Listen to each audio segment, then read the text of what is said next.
Jill Carroll from Rice University, who in her opening remarks focused briefly on Gulen's contributions to peace and other important issues.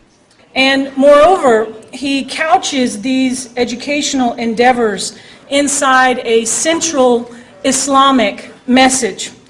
In his thinking, Islam is a complete worldview that provides a path for human beings to develop their highest possible perfections. I love that term. He has consistently, for many decades now, preached an Islamic message rooted in deeply humanitarian themes. His speeches and sermons have been widely reproduced in oral and written form and spread all over the world.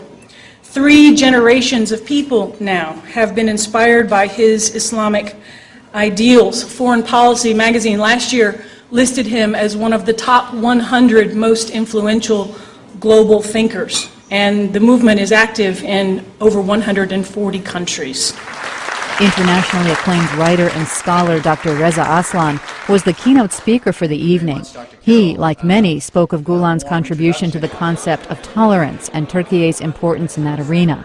Is representative of, again, as Dr. Carroll reminded us, a belief, a dedication to science, a dedication to interfaith dialogue, to multi-party democracy, to pluralism, ethnic and religious pluralism, who has set himself up and his movement, at least in Turkey, as a counterweight to the ultra-nationalism of that country, a man who has in no uncertain terms condemned terrorism and violence in the name of religion, a man who is a great supporter of interfaith dialogue, who has actually begun very important dialogues not just with Jewish communities around the world but also with the Vatican, and a man who has dedicated his life and his movement to the service of the common good.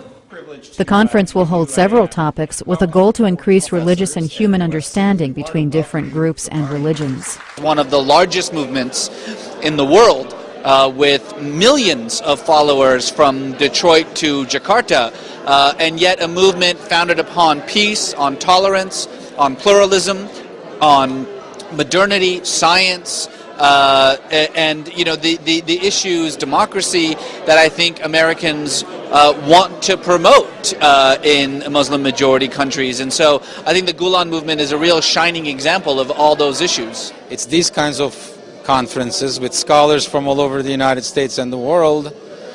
People get together because they lead public opinion. These are leaders of public opinion, and that is why I think it's a very incredible accomplishment to put this together, to invite the types of quality scholars that have come here with their papers, and looking forward to it.